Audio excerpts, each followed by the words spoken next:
So we're all still just like horribly addicted to Raiders, right? So we're all just kind of fiending for this game at the moment. Why is that the case? It's just more Splatoon, right? It's just scrap DLC, right? It's not been a big game to unite the community over, right?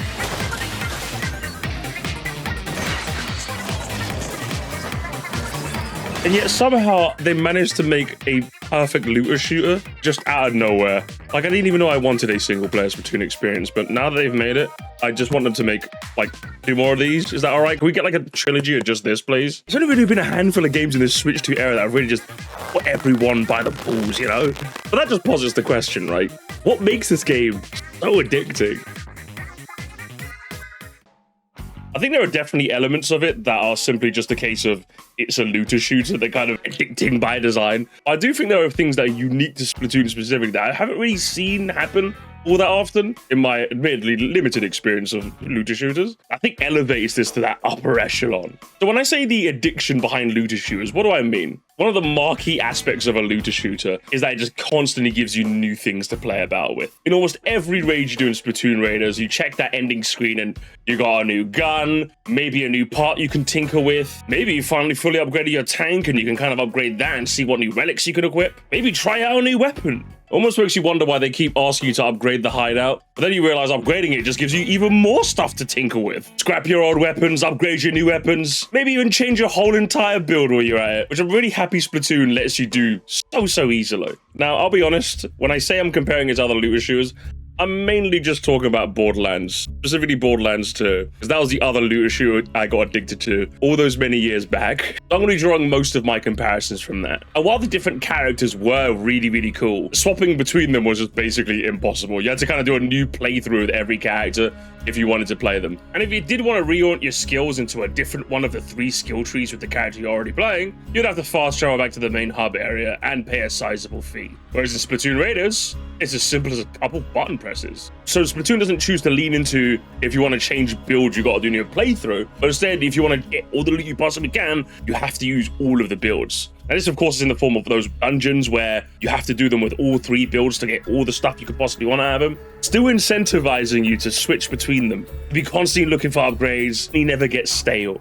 And how can it get stale with the absolute scenes you can see in this game? I don't know about you, but I figured out very early on what this game's deal was. I had one of those raid levels where you get like 1 singular floor and then 1 single gem you get. And the last 30 seconds of that, they just absolutely swarm you with enemies. And it was overwhelming. It was crazy. I had to shoot, I had to duck, I had to dive, I had to dodge. And I'm like, man, I hope that doesn't happen again. I got overwhelmed. And then I realized that's kind of the whole game. Pairing Splatoon's movement system, where the leftover residue of the weapon you shoot is also used for traversal, with the absolute heaps and hordes that you can see in Salmon Run, it just feels like a match made in heaven, doesn't it? I'm really glad they leaned into the waves and waves of enemies as opposed to more intimate, smaller raids. Some of these raids can have enemies swarming you constantly, head constantly on a swivel. It is absolutely thrilling to behold. Imagine trying to run this on a Switch 1, by the way. Good lord, I'm thankful that it was on a Switch 1 game as well. Yeah, the free-flowing nature of the movement where you can just quickly shoot and dart around makes for a gameplay loop where when you do get hit or you do end up getting cornered or you do end up dying, it kind of always ends up being your fault, especially considering you have a robot that allows you to jump off at any point.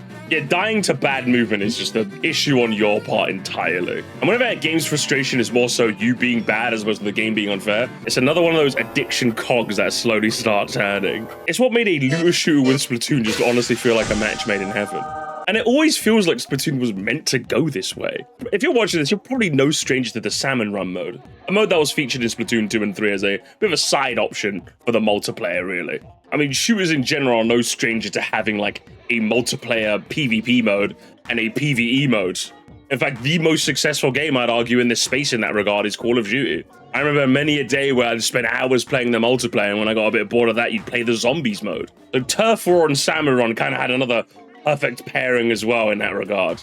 Call of Duty Zombies fans will just tell you straight up, believe me they will, how much they yearn for just a zombie game on its own, without the multiplayer nonsense attached. So Splatoon decided to take their PvE mode and spinning off his own, at this point, was honestly perfect. Because if you're a Splatoon fan, you've had 2 Splatoon games where you had this really interesting side mode that really started gaining a lot of steam. And in Splatoon 2, you can only play Salmon Run in short bursts at specific times of the day. And in Splatoon 3, there was obviously enough interest to make it a whole mode that you can access whenever you want. In fact, if you're asking me, the only reason I even play Splatoon 3 now is to play Salmon Run. The people online are just too strong for little old Unk. With a lot of people gravitating towards this mode in Splatoon 3, it kind of gave people a yearning for what this could be if it was really its own thing. Like before Splatoon Raiders, I'm sure even someone watching this video was like, man, I wish they'd turn this into a full game. How cool would that be? Because it really was a fun game mode that just really left you feeling wanting. Like after you're done with the game with zombies in Call of Duty, especially if you're a casual like me, you're kind of done playing and you can just go back to the multiplayer. But when you play a round of Salmon Run, it's only 3 rounds, a set time limit. Like you end up leaving a game and getting your rewards and you're just like,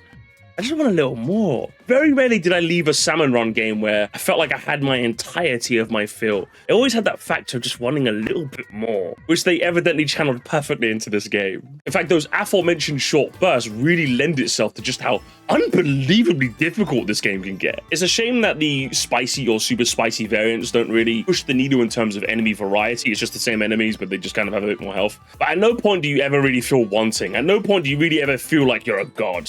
Your builds might have improved, your movement might be better, your guns might be upgraded, but the enemies are still always nipping at your heels. And having those aforementioned short bursts can stop the frustration from really lingering. I know in my time of playing Borderlands 2, when you got to those higher level bosses, especially those raid bosses, it was more of a question of whether you had the time as to whether you were good enough. But different from a lot of looter shooters, Splatoon Raiders doesn't really test your time.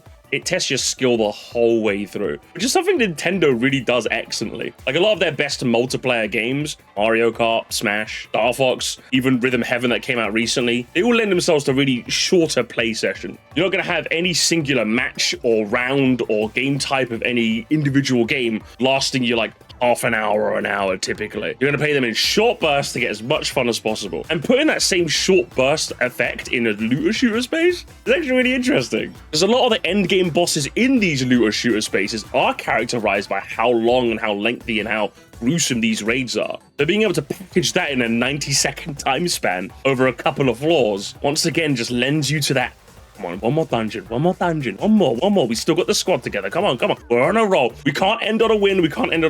And then when you lose, you can't end on a loss. It's the gamer cycle, as I like to call it. And while we're talking about differences from other looter shooters, another thing this game does like fantastically, surprisingly enough, it's actually designed for a single player experience first and a multiplayer experience second. And one of the worst aspects of Borderlands 2 is if I wanted to introduce, heck, even you playing it right now, I wanted to squad up with you, I would essentially have to start a new save file. I couldn't play with my existing Axton. But Splatoon Raiders doesn't have that problem at all. I don't know what jiggery-pokery black magic wizardry they're doing in the back end. Whenever you join a friend's raid, even if they're much lower level than you, kind of averages out your damage. Now, of course, the person with higher level will have like higher level like gear and like more tactical abilities to use. But as long as that high-level person just sticks to maybe, I don't know, one gadget and like just your basic splatter shot, you can essentially play the entire game together, regardless of your levels. I don't know if anyone knows in the comments if they revealed how they pulled this off. It's actually insane that you can do that. So they've got a really insane way of like dealing with the multiplayer. But they've also solely designed this as a single-player game too. In fact, a lot of the marketing says single-player focus. I didn't even know this was multiplayer until I actually got my hands on the game. Smartly enough, they adjusted it entirely for a single-player experience. Even to the point where, I'm not gonna lie, when I play with a squad of 3 or 4, obviously the enemies' healths are a lot higher to compensate. I feel like the enemies just get a bit too spongy once you add like 3 or 4 people.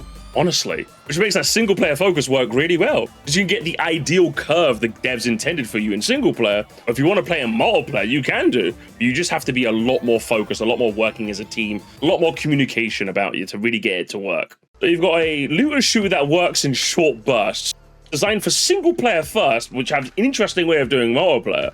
No wonder everyone's been addicted, right? But it keeps going. In fact, I'd even go as far as to say, I don't think there's a single game that I've ever played that did the difficulty as perfectly as Splatoon Raiders. Despite me mentioning its difficulty really is just perfect for someone like me, it also doesn't punish players who aren't as experienced. If you can stomach the ego death of being called a tourist in the year of our Lord 2026, it clearly outlines to you that it is a measure of how strong the opponents are and not the measure of your loot. So you can still get high 4-star, 5-star level gear while playing for a more casual experience. So you can still very much enjoy the story and the gameplay loot that Splatoon Raiders has on offer, reach the end credits and all, but the moment you start getting the inkling to do a bit more, that's when the game is like, listen, we've given you the kid gloves. You want to do the super spicy raids?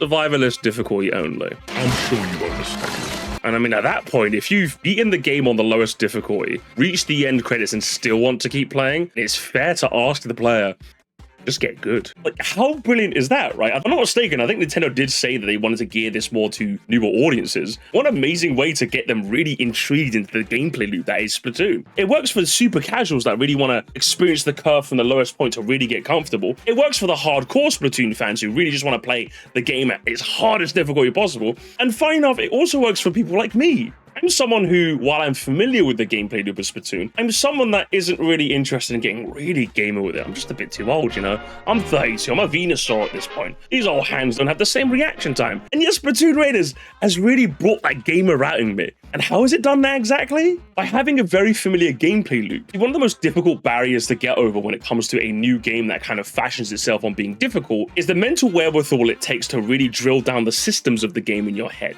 Like, if I was to play a game like Dark Souls now, I'd have to figure out, how does the rolling work? Like, I've heard this fat rolling and not fat rolling, and then I have to find a time to use a flask. Like, do those regenerate? I have no idea. Something about Blight Town. I don't know. By the time I figure all that out, I've died for the 10th time, I've lost all my souls, and I've given up. Or I can actually use an example of a game I have played, Hollow Knight. I tried playing that, but I ended up getting lost and just died one too many times and losing all my hollow souls, wherever they were, and I'm just like, I just kind of bounced off it, I'll be honest. I'm definitely due to give it another try, don't get me wrong, but it was a game that I just wasn't really taking too difficulty-wise. But Raiders doesn't have that problem. If you're someone like me who has played a Splatoon game before, you're aware of the gameplay loop of becoming a squid now, a kid now, so that initial inertia that comes with learning an entire new system of game is completely done. You already know how to play a Splatoon game. You shoot enemies, you use the leftovers to swim and go faster, and you do that again. So I've already got the base of knowledge up here instead of down here, so they can simply build on top of that to get gamers like me who are a bit more intermediary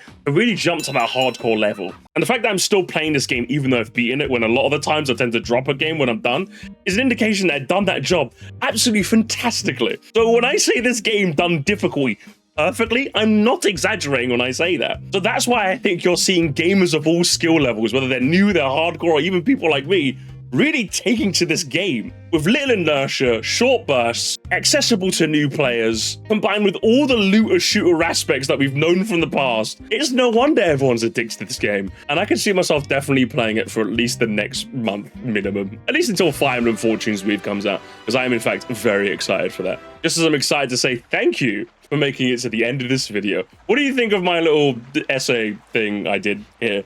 I kind of just had these thoughts bubbling in my mind, and I thought I'd share them. In the same way, I should share all of the glorious members. Oh my god, would you look at them? That guy in particular. That guy's the guy, I'll be honest.